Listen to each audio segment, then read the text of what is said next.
kreatif. Ekonomi kreatif adalah sektor ekonomi yang mengandalkan kreativitas, keterampilan, dan bakat untuk menciptakan produk dan layanan yang bernilai ekonomis. Contoh industri kreatif yang berperan dalam ekonomi kreatif: kuliner, karya, fashion, periklanan, fotografi, musik, TV dan radio, arsitektur, penerbitan film, animasi, dan video seni rupa, pertunjukan, desain produk, aplikasi, dan pengembangan permainan seni rupa.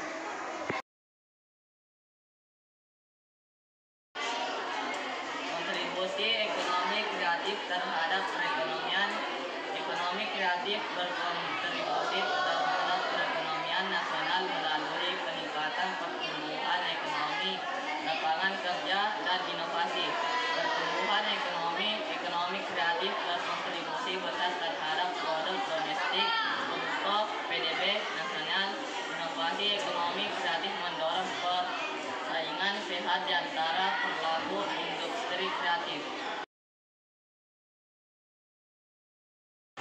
Asal-usul kapas. Kapas berasal dari tanaman gosipum yang tumbuh di daerah tropis dan subtropis.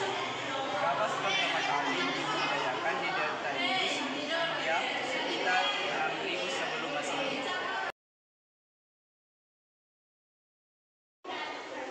Siapa yang pertama kali memanfaatkan kapas? Diperkirakan pula bahwa kapas pertama kali ditanam oleh masyarakat dari peradaban lembah Indus pada sekitar tahun 3000 sebelum Masehi. Dari peradaban lembah Indus, seni mengubah serat kapas menjadi kain pakaian, kemudian menyebar di Mediterania dan seterusnya.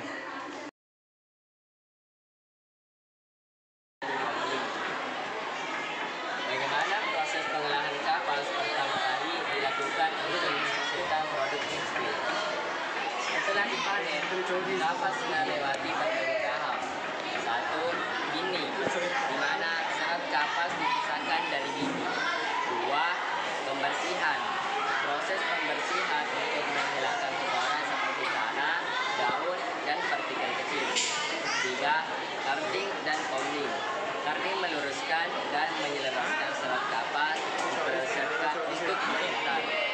Combing langkah opsional. Lebih lanjut, menyempurnakan serat, membuat serat yang lebih pendek dan memastikan keseragaman. Pembuatan kain. 1. Pemintalan. Serat kapas dipisah menjadi benang menggunakan mesin pemintal. Proses ini melibatkan perintalan serta menjadi satu untuk menghasilkan untaian benang yang berkesinambungan. 2. Menenun atau merajut. Benang kemudian digunakan dalam mesin tenun atau rajut untuk membuat kain. 3. Finishing. Setelah kain ditenun atau dirajut, kain akan melalui berbagai proses finishing. Proses ini meliputi pencucian, pemutihan, pewarnaan, dan pencetakan untuk meningkatkan tampilan, tekstur, dan warnanya. 4. Pemotongan dan penjahitan. Kain yang sudah jadi dipotong menjadi potongan-potongan pola dan dijahit bersama untuk membuat pakaian atau produk tekstil lainnya.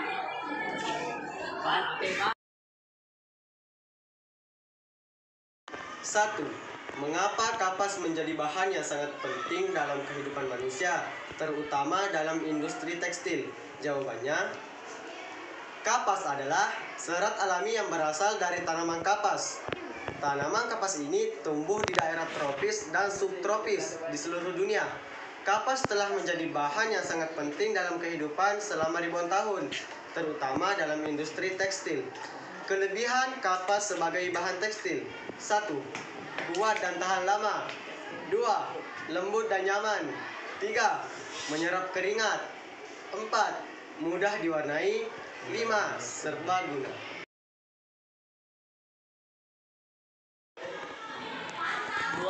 Bagaimana kapas mempengaruhi perkembangan industri kreatif dalam sektor fashion dan desain? Jawabannya adalah kapas telah menjadi bagian tak terpisahkan dari sejarah manusia dan terus memainkan peran penting dalam industri kreatif, terutama dalam sektor fashion dan desain.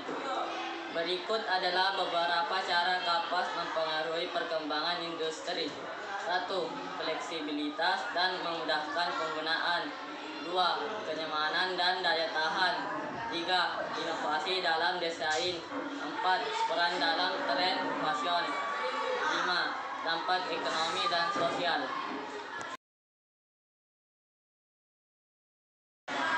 Produk kapas memiliki dampak yang signifikan terhadap lingkungan.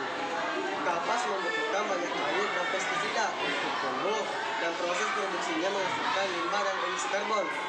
Dampak positif produk kapas terhadap lingkungan: 1. Mengurangi sampah. 2. Menghemat air. 3. Mengurangi pencemaran. 4. Mendukung pertanian.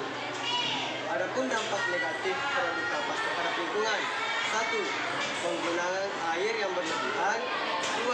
Penggunaan pestisida